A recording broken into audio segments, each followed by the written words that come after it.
comments like this started popping up. Now, I blocked out some of the people's names just because this is actually my page, and I don't want any pelican neck person, coming to my doorstep. I don't need the headache.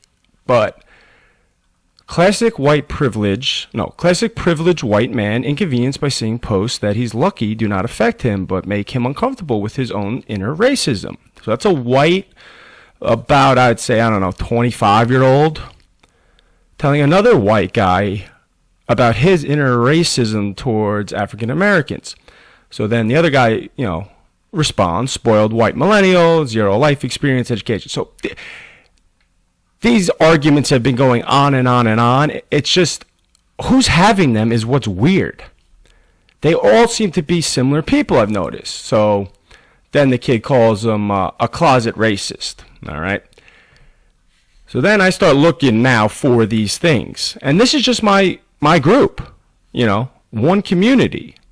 There's thousands of these pages, not to mention the tens of thousands of pages dedicated to racism and other things.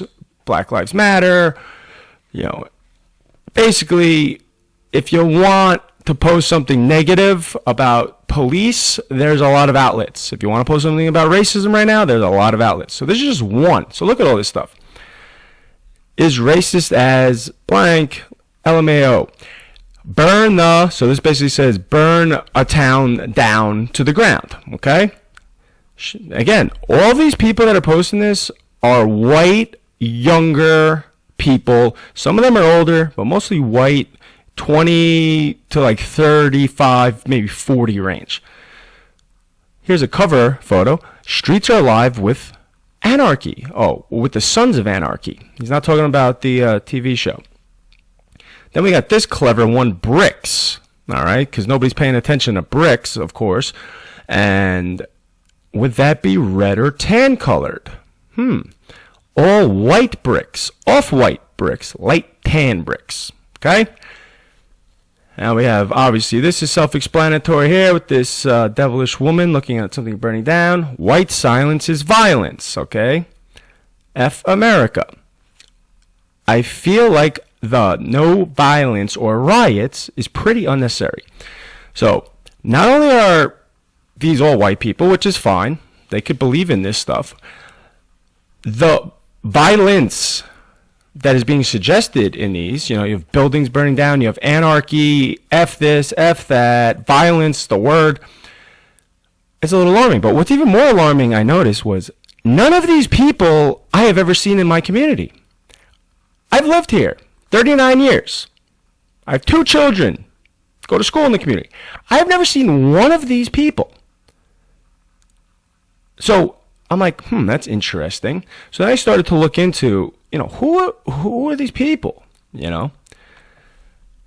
So as I was going through their pages, which I'll show you in a minute, I started seeing more and more connections of these people on different pages posting more and more aggressive stuff. So this is a Reddit, and basically they're talking about, techniques to injure and hurt and disrupt police officers. So like this guy's talking about grabbing the shield and, different strategies. I'm not even going to read it.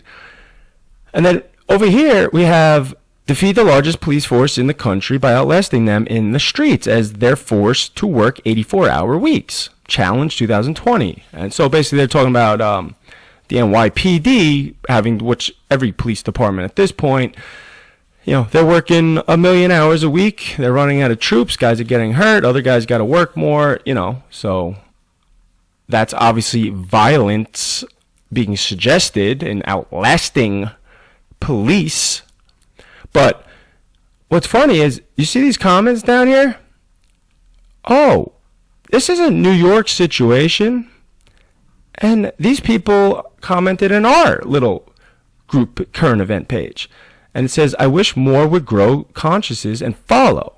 They're gonna have to. I hope so. So now I'm like, all right, this is weird that these people are commenting this type of stuff out of nowhere. Again, I've never heard of them. I've never seen them in any of our pages. And it's the same narrative, right? down with society, pretty much, anarchy. So now I'm like, all right, I need to know who these people are. So then I started going into pages and just trying to see what was up. So I saw this flag a lot, which is obviously a flag, you see the rainbow for, the LGBTQ community, and then you have added black and brown here. I don't know what the light blue and the pink. Maybe it's for breast cancer. They're doing something nice, but basically that's the all included flag. But you see that on a lot of pages, which okay. But then I started noticing a very odd trend. Okay. Look at these people's professions. And again, this is just a small sample size of the people I'm seeing, but the more and more I've looked, the more and more this is like really accurate. Co-founder at Event Producer, okay? Owner designer, Fireproof. So I clicked on that. It's basically a burlesque fire show, okay? Costume designer, former fire performer, fire dancer. This guy over here, stunt riders. This gentleman who's commenting, Disney World is in Orlando, Disneyland is out here. Cast member, Walt Disney. So he lives in Orlando, he's commenting across the country on a community page.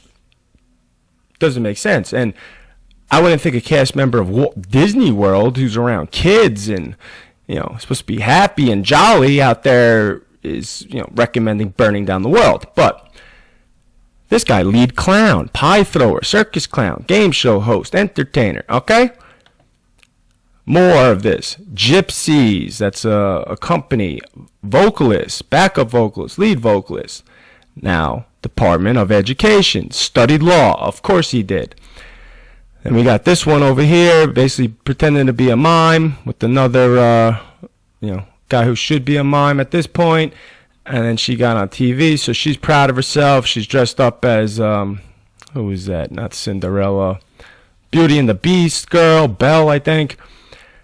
Actor, stage manager, box office actor, freelance, performing arts, okay? And then we have the burlesque show over here. So I'm like, wow. Every one of these people are in the performing arts in some way. They're either singers, actors, dancers. They literally light things on fire for a living. I'm like, that is very strange. They are all white.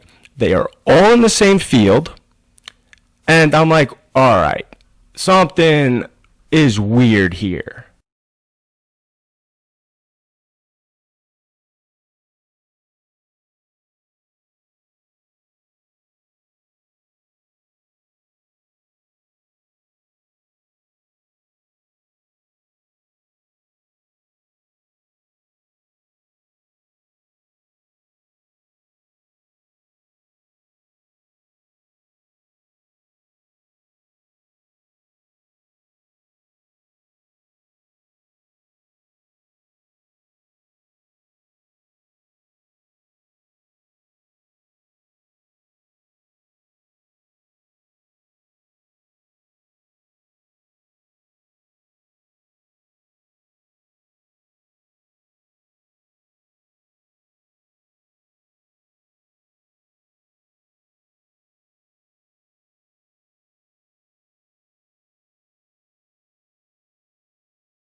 What kind of gamer does Pathfinder serve best? All right. Tactical combat. Pathfinder has its own very line of pre-painted miniatures for use of role-playing games. Pathfinder combat rules rely on a lot of tactical choices, and you need to know where everyone is to make informed decisions. How far away is the orc war leader? Close enough to shoot with my longbow, or is he hiding behind those boulders? Heroic fantasy. Character customization. So now I'm going to go back. All those profiles. Number one, we have a game that is basically acting out your character to play a game.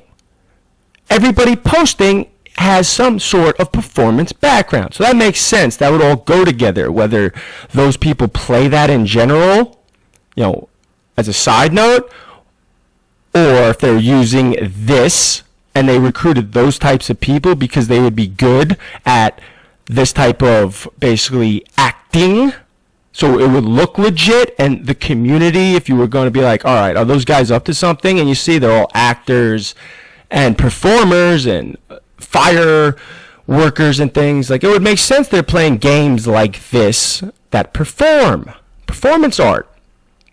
So it's a good cover, it really is. But character customization, again, look at that community. The dyed hair, earrings, piercings, customization, like that's the lifeblood of what we're talking about here. Now, who made this game? Okay, this woman was the original. She worked on Dungeons and Dragons at the University of Washington, all right? CEO right now of Paizo and Goblin Works. Notice University of Washington, okay, and then St. Olaf College. I've never heard of that. St. Olaf College is a liberal arts college in Northfield, Minnesota. How convenient, all right? She lives right now in Seattle with her significant other, Vic, and her 3 cats. Okay. Now, this is where I'm like, I know there's something to this. Here's some other workers on the game. Jason Bowman, Seattle, Washington. Eric Mona. He won an award. He was so good at working on the game. Seattle, Washington. Now, here's where it gets a little wild. So, all those people I'm connecting, Washington, Minnesota, you got performance art, a performance art game, you got a lot of things lining up. But what are the questions? So who's doing this? How are they doing it? So now, who's doing it? I have an idea, okay? I don't know what specific group, if you want to call it Antifa or, but it's a far, far, far, far out group. I'm not even going to call it left. Or even right. It's an anarchist group, all right? Their goal is to overthrow the government, burn it to the ground, literally, and start it back up as a socialist utopia, okay? They believe this. They really do. Like religion.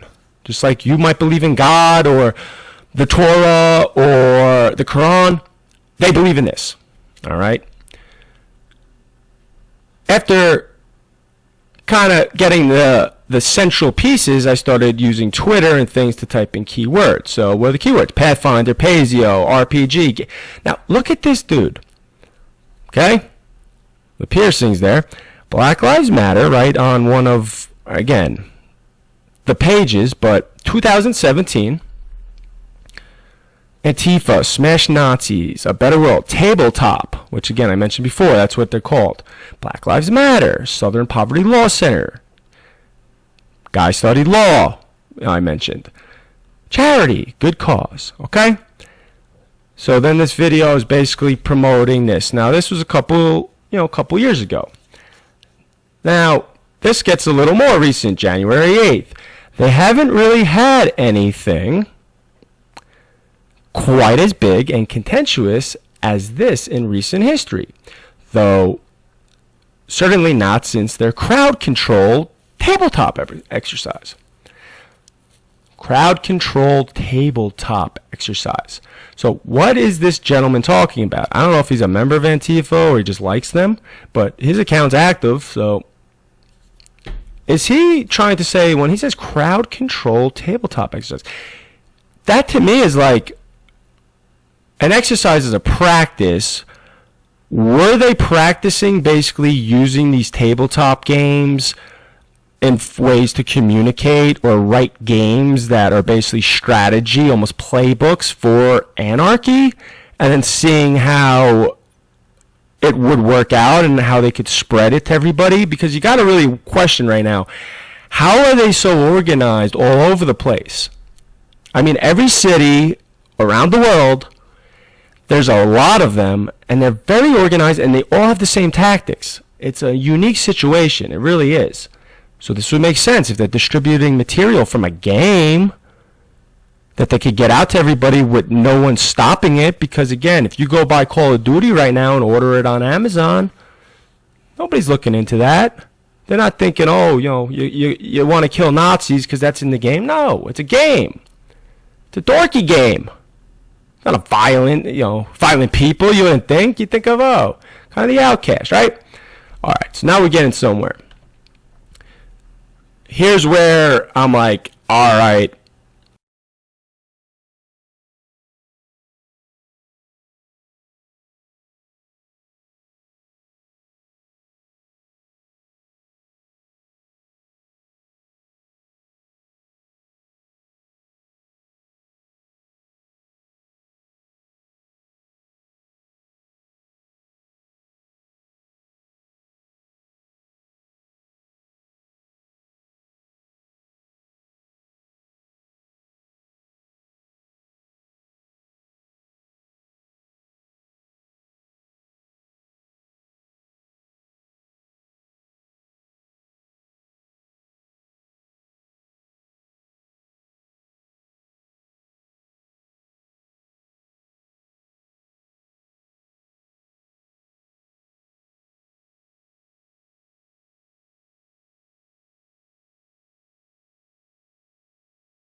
We're on to something.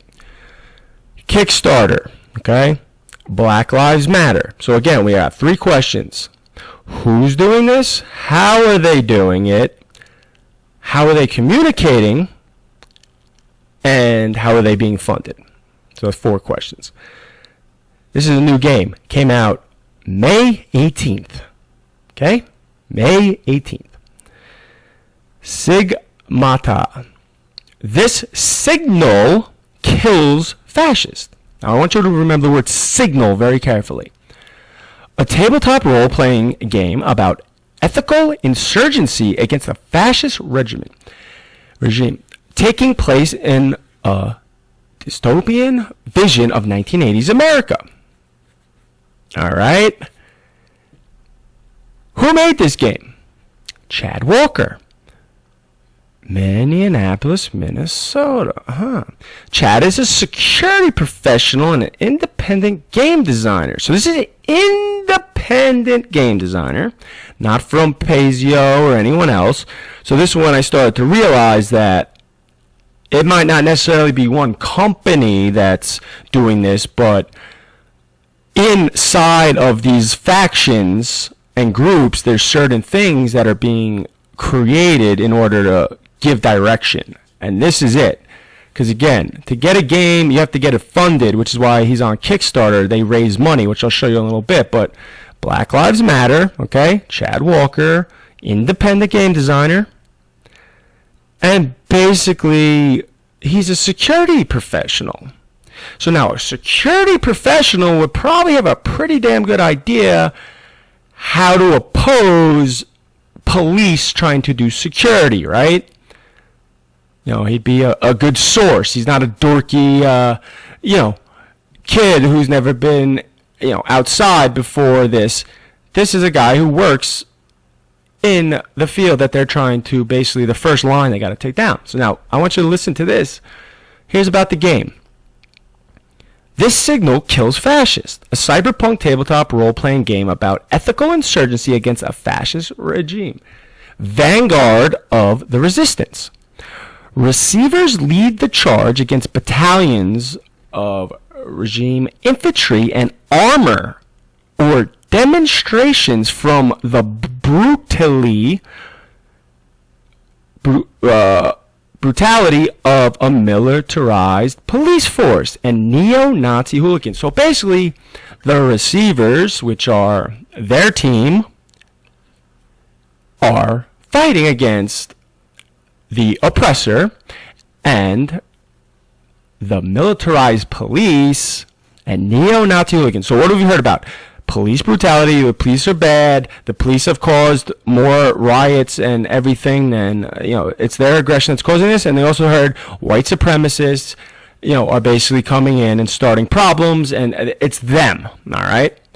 So you notice in all this, I haven't talked about Black Lives Matter until now, because again, Black Lives Matter is a whole separate issue, which the shame of it is, I don't think a lot of them see this. So there's the shady part of Black Lives Matter, like any organization really, but specifically here, that is out to get money. That's their goal. They want money. Then you have the people who really believe in the cause, and those people, unfortunately, get left out here. Because the cause now is gone when 7 blocks of a city are being ran over with socialist anarchists. All right. So, marked by the state, you can't sit on the sidelines anymore. So basically, Trump came out and called them a terrorist group, which wasn't out of nowhere. Years now, people have been saying this needs to be deemed a terrorist group, and they kept saying no. But basically, they say, hey, they know about us now. It's time to act. Planning's over. Revolutionary. Leverage strong teamwork, mechanics to prevail in structured scenes of combat, evasion, and intrigue. Fragile alliances of partisans from vastly different ideological backgrounds. What does that sound like? Does that sound like maybe some young 20-year-old white kids who are middle to upper class teaming up with low income, or at this point, any income minority class? Because if you notice, I just have to say this, but if anyone who really cares about changing the world for the better in terms of black lives, you gotta be aware that there's always snakes out there. There's always people trying to take advantage of causes. There's always, the Al Sharptons of the world, or the Don Kings, who are there to say, I'm going to help, but they really are there to take advantage. Do you really think, if you're an African American right now, that all of a sudden every single white person in the world overnight realized, hey, we gotta come into action? Some have. Some very normal people have started saying, yes, we need change. Some radical people saying, yes, we need change, and, causing a little bit of a problem, but nothing crazy. But do you really think the amount of suburban, outcast, white kids and leftover hippies from Occupy Wall Street and even, the Vietnam protest, all of a sudden at once have this amount of passion for an issue that they, even though they say they can relate to it, they can't? Because they're not the targeted party? You gotta question that. Like, if all of a sudden, a bunch of Asians said, we are going to fight against Catholic pedophilia, would you not look at that and be like, what? You would. And it's the same thing here. That's what got me starting to think. So again, not knocking the actual people who are white, black, whatever, who are really, invested in this, that's a great thing. Not knocking the regular people who maybe aren't out protesting, but hey, this is something we need to be aware of. That's good. But it's these other people that are ruining it. All right. So if I was black right now, I'd be very pissed that 7 blocks in Seattle were taken over by a bunch of white kids and are now, causing all the media attention to them. But anyway. Okay, so this kid, that first game I showed you, all right, the one about invading, into the society, and then the citizens get barricaded in, and now, they need help, and they're stuck there starving to death. So this kid, that game came out about a year ago.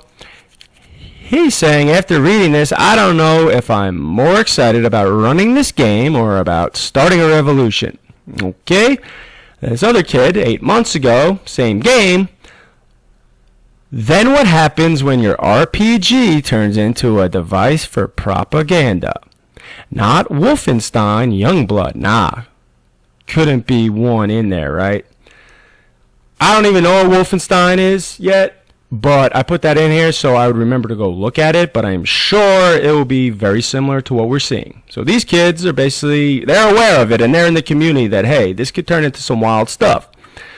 So speaking of wild stuff, so I'm like, all right, let's see the community, Look at this.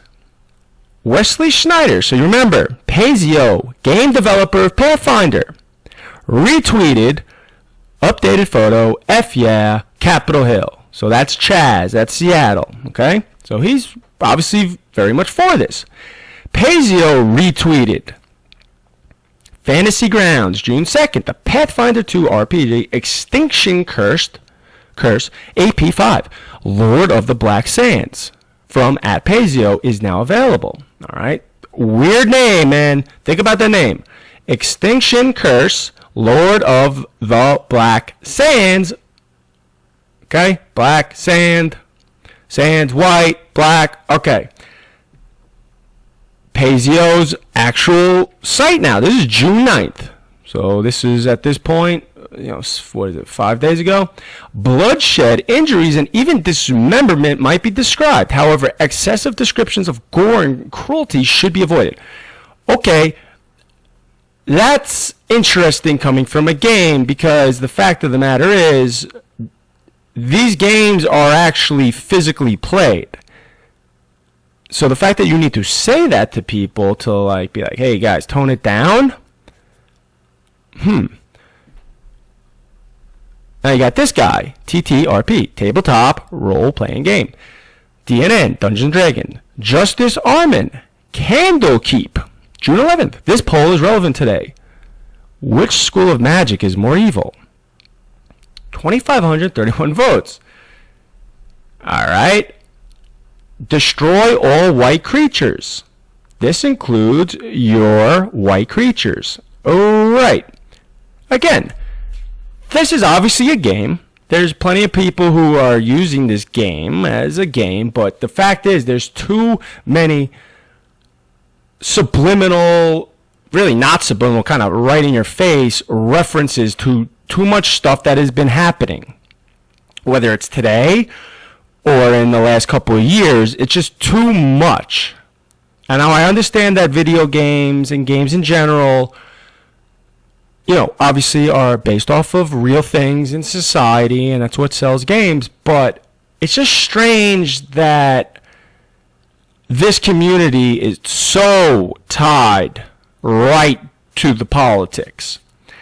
Now, here's what scared the shit out of me. I'm going through the boards again. So this one's RPG Stack Exchange. And the guy asked, how do I start a cult? Now, he's talking about in the game, but look at this. I have a friend that got sucked into a cult, but was pulled back out of circumstance. It appeals to the desperate and secretly greedy. This is especially true of the desperate. They find the people who are living in the bottom of the barrel in their own perspective, regardless of the fact of the situation. The cult finds those that are depressed, have low self-image, or are otherwise disillusioned with the world and offers them a place to be part of a group that offers open arms. Okay? They will typically try and give these people such an open invitation that they meet with them every day or close to it and offer them such an open friendship that someone with even the slightest desire for friends is likely to feel a special bond because of that positive attention. At this point, the degradation of outsiders is limited to simply promoting the fact that the people in the cult community are kinder and more helpful to them than everyone else they know. Most of this is subconscious promotion of the new community. The promotion of the community helps convert these people into slightly more loyal members. Jesus, this is a message board. If this person has not tried to start a legitimate cult or not, that is amazing. I mean, I've never thought about starting a cult. I've thought about how cults start, but he basically just kind of mapped it out for somebody. And again, all behind the premise of the game. But if somebody wrote this in a random message board that didn't have a game title attached to it, you'd be like, holy shit, what is that? And then another guy writes how to, like, the different strategies there. So this one was reinforcement. Initial goals of hatred are typically more innocuous and pointed at the obviously corrupt. In fantasy game world or something similar, what does that mean? In a fantasy game world or something similar, it will likely start as a criminal element of society. Okay, protesters turn into rioters. That's illegal. Looting, okay? Or specific race of evil humanoids or other humanoids that are painted as evil by society at large. These targets will expand to the less and less evil over time, eventually encompassing anyone who doesn't join them. So what is that? They started at the top. Trump's evil, right's evil, conservatives are evil. Then police are evil. Police are this, police are that. Now it's trickling down the line to business owners, big business owners, small business owners, workers. How many people got fired? All right? That is exactly what is going on right now. Like to the T. So I'm like, wow, why this is being talked about? Something needs to be looked into. And then I'm like, oh boy. So who's one of the most famous cult leaders of all time? Charles Manson. I found this. Charles Manson can't play Dungeons and Dragons in jail, basically. Well, what? Why not? And basically, the reason is back then, so this game came out in 1974, so when Manson was in jail, prison officials declared the ban over their concern that playing the game promoted gang-related activity and was a threat to security. Kevin T. Singer, a man serving life for first-degree intentional homicide and an avid D&D player, challenged the ban, but the 7th U.S. Circuit Court of Appeals on Monday upheld it as a reasonable policy. So now you have the court saying that, hey, we looked at this game, and it's very influential, and it's very dangerous, and there's no way for us to control it because it's a game, and they're talking in riddles. They're talking in code right in front of us. So we can't charge them with something. And think about this for a second. One of the biggest questions I think out there is like, people were murdering people for Charles Manson. Like, how did he get people to do that? Well, this game, the game master, okay, there's roles. I just saw Pazio's tweet. Hey, you can't describe, cutting someone's arm off. This is scary. Now, I found another article that's old, and it's basically from North Carolina about a 19-year-old student who basically murdered both of his parents. And the reason he murdered both of his parents were because they had a large estate. So, 19 years old, look at the age of the people who are in Chaz and doing all the kind of the bad stuff. They're young kids. Parents are wealthy. And what did the cult guy say? Those who are secretly greedy. You can't see that with some of these kids? Secretly greedy. So this guy savagely beat and stabbed both of his parents, killing them. It was found that he had a history of extensive drug use. And if you look at de Blasio's daughter's mugshot, I'd say there's a little bit of drug use going on there. And methamphetamine methamphetamine is one hell of a drug in order to continue marching, continue fighting, continue the passion. All right? But speculation there. It was found, though, he spent an inordinate amount of time playing the game Dungeons & Dragons. Evidence suggests that the adolescent increasingly found it difficult distinguishing reality from the game's bizarre rituals. The crime appeared to be a real-life enactment of Dungeons & Dragons adventure. Jesus. Now, today, this era, June 8th, Black Lives Matter, another faction of it. Now, this shocked me, that's just wide out in the open, but need suggestions for apps. Communicating apps for organizing encrypted. Police reporting apps for when we need evidence.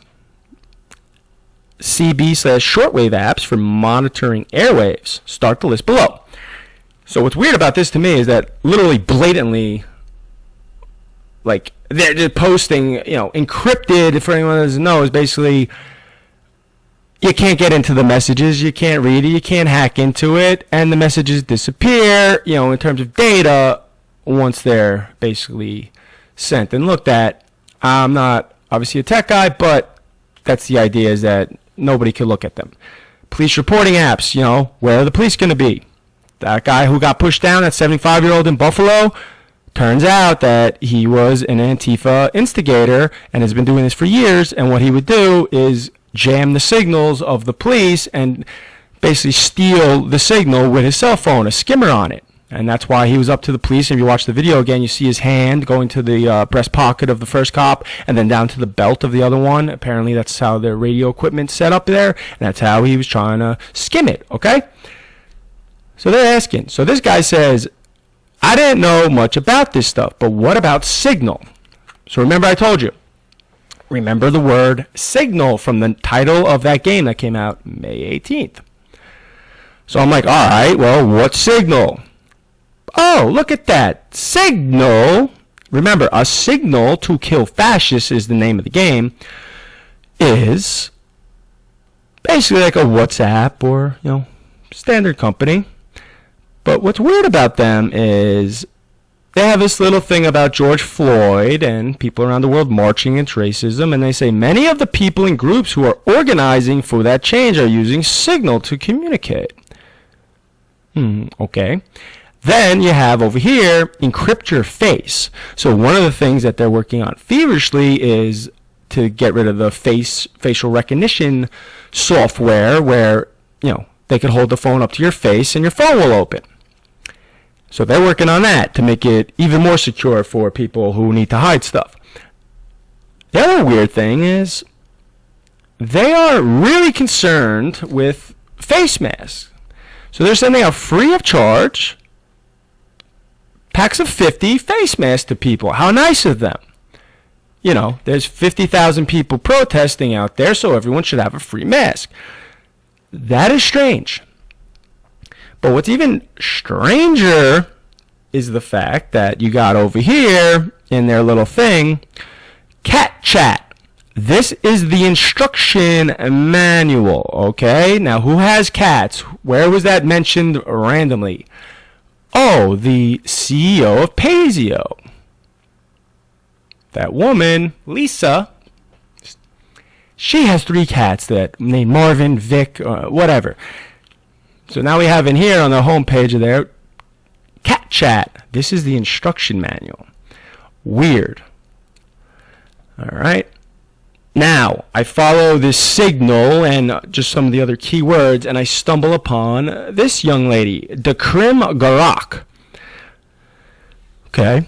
I'm not monitoring anything right now, so please DM me or Signal if you need anything. Thanks.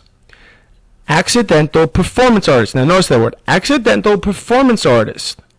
Accidental performance. Does that mean that this game, basically, or these instruction manuals, and they pretending to be games, basically, are reaching all of these people, and that's what the plan is in? Because accidental, that means she wasn't planning on becoming a performance artist, and that's a weird thing. Like, I never accidentally got into performing anything. It's not like, oh, I just stumbled up on stage here and there was a live show going on. So that's a weird way to put it. But the reason I kind of brought her up is the fact that she is in Seattle and she's like updating constantly about Chaz and what they need and all this. So look at this. So today's pin update. The tags are getting overrun because of the media and that guy no one likes. Let's all shift over to C-Scanner, hashtag ChazComms, and hashtag CComms as much as possible. Seattle Protest Comms.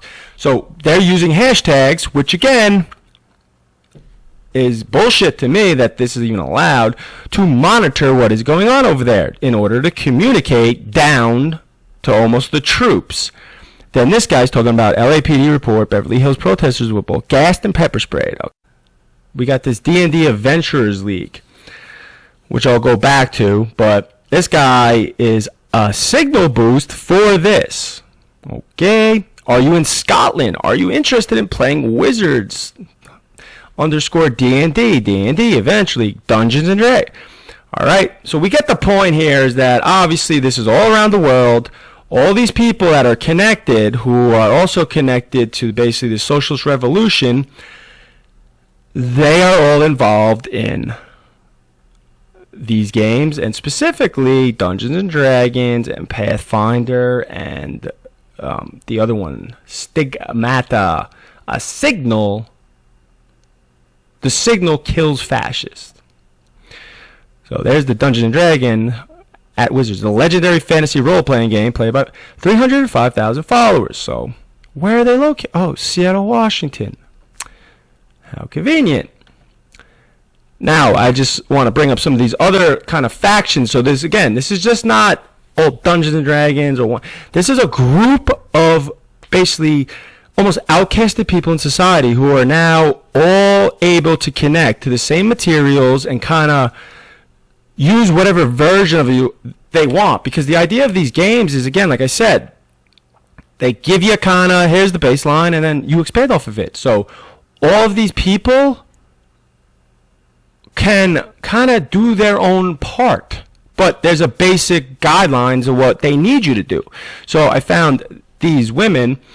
So Wabbit Home, designer and pun writer for Minecraft Earth. My tweets are my own. So the other girl also had my tweets are my own. So that's obviously a common thing. Cosplayer, showgirl, cheese eater.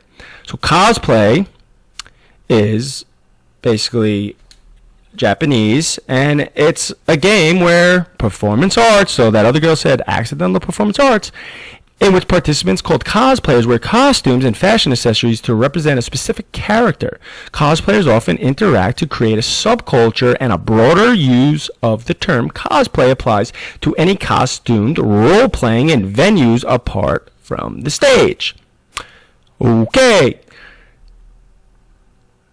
Now, Wabbit commented on this girl, Black Lives Matter, chaotic dumbass. I want other cosplayers to know how much hate I just get playing cosplay. They come and tell me that cosplaying isn't a political statement. Why would dressing up as a character like, this over here, an angel or something, be a political statement? Again, weird comments. We got another thing. This is in Arizona here on Reddit, but look at this. When a Towns Guard attacks a party member, we all roll for initiative. So this is a sign of Black Lives Matter on June 8th protest. And it's hashtag, Dungeons and Dragons and all that stuff. This guy down here, Daily Dungeon Delves. If this goes south, I want to make sure I'm ready. Okay. I say hello and then move into melee range. When you try diplomacy but are prepared for combat. June 9th. The Big Bad Antifa Man. I'm posting this inquiry around, but does anybody know how we can financially support our comrades in Seattle during this time? Okay. So, at this point, I'm pretty sure I know what group this is that is behind this, which is Antifa and basically anyone who wants socialist who is on the outskirts of society. Okay? Black Lives Matter has little to nothing to do with this. Then, how are they doing it? Well, they're using these game books as strategy manuals, and they're creating them and basically having the GMs, the game managers all around, be, almost the lieutenants, and then explain the specific rules out to the soldiers. And communicating, they're using Signal, obviously. It's a company that is geared toward promoting using them in order to communicate during protest and how it's safe and how we're going to hide, basically, whether it's us sending you face masks or using our technology. So then I see this, I don't know what this means yet, and I see this stuff. So I'm like, all right, maybe we can find out how they're financed. That would be great. So I find this, Roll20, Black Lives Matter. Oh, interesting. Read our full statement, and basically they're talking about, some campaigns. So the reason I found this was over here. You see, join 5 million players and GMs playing hundreds of systems, Dungeons & Dragons, Pathfinder. So same stuff we were talking about. And basically what Roll20 is, it's almost like Facebook for gamers. So you go on there and you link up with other people. Some you know, some you don't know, and then you create these games. So they're doing a fundraiser, okay? June 5th. Black Lives Matter. Okay, that's fine. Now, take a look at how much money was raised. So this one was for the Chicago Bond Fund, Black Lives Matter. So basically that's money to get people who were arrested during the protest out. $331,000 raised by the role-playing guys for Black Lives Matter and Chicago, a very specific one state bail fund. Oh, but that's just one little campaign. This guy, $166,000. Critical $28,000, almost $29,000. Urban $22,000. D&D. Dungeons & Dragons again. Almost $13,000. This other guy down here was around 10.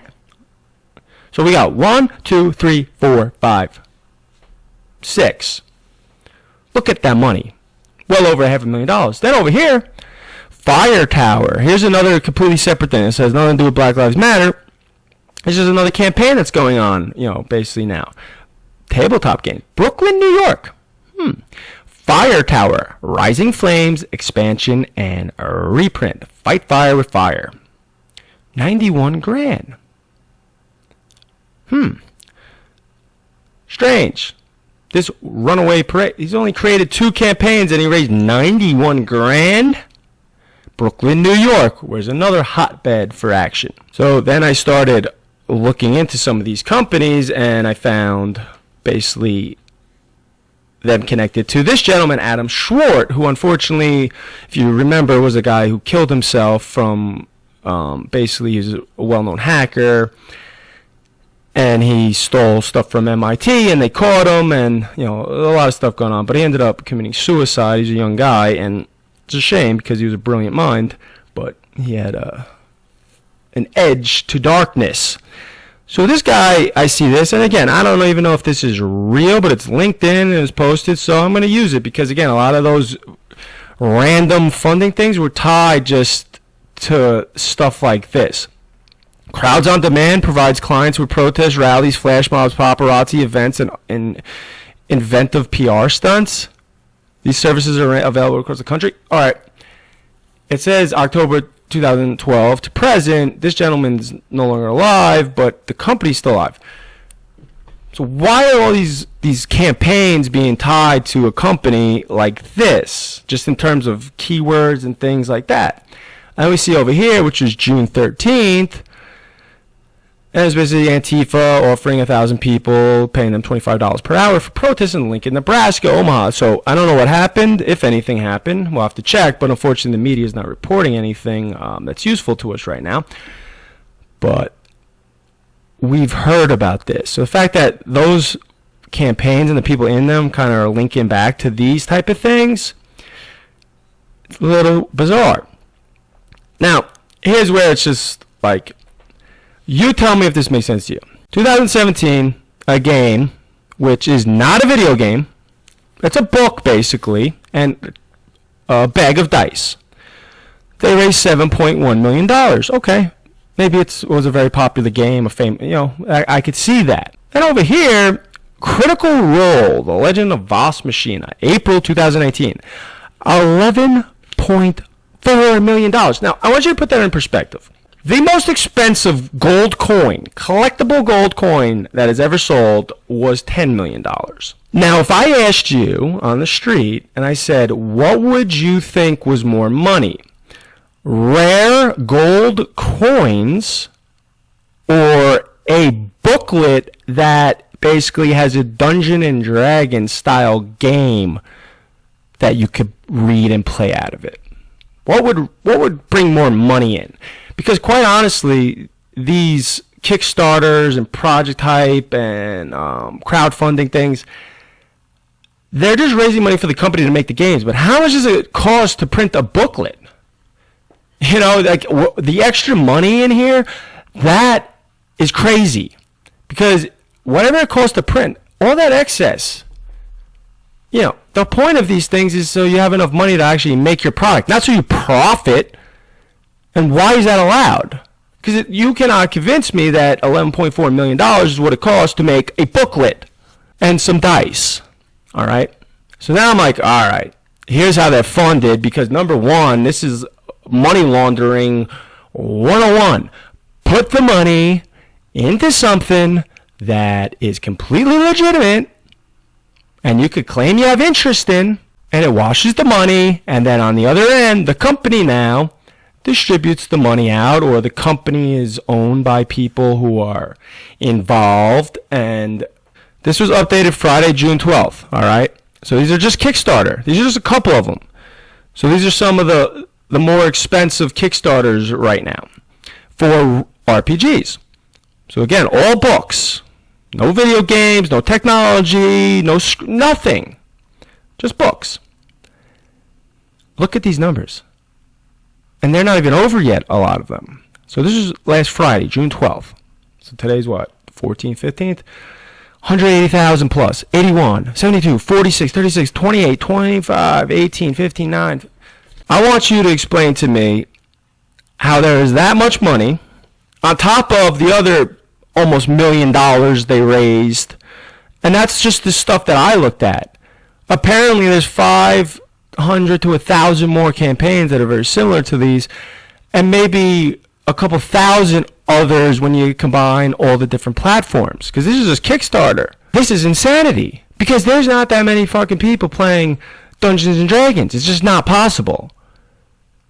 There's also no way that the people playing Dungeons and Dragons, who are really deemed the outcasts of society by their own rights, are making this kind of money where people are donating, I saw some of them, $22,000. Something very wrong here. And now this just finished it for me. So Mr. Stephen Colbert, he loved a game called Dungeons and Dragons as a kid. Now, why did he love the game? He was instantly hooked on it. A whole new kind of game. No board, just dice. Just probabilities. So they're raising millions of dollars for something that has no materials besides a little bit of paper and some plastic dice. You tell me if that makes sense. But here's how he describes the players. We were all complete outcasts in school, beyond the fringe, beyond nerds. We were our own sub-dimensional group. So you heard those girls say subculture. That's what cosplayers do. We heard this constantly. I'm not even sure we were on the rolls of any of the classes. That's how outcast we were. So, makes sense. And basically, he says his town was saying that it was a cult. And what they were saying was people were getting carried away and believing that the games were real and hurting each other with swords. Swords were trying to do incantations, demon worship. I remember thinking, who'd be stupid enough to believe this was real? And while I certainly wished it was real at times, Anderson Cooper. Oh, I was obsessed. Anderson Cooper said to the Late Night Show, Stephen Colbert, 2015, when my character died in D&D, I literally went into mourning. Folks, you tell me what you think is behind all of this and how they're doing it. And my question now is, why are they allowed to? Because if our intelligence agencies aren't aware of this, somebody send them the video. God bless the USA.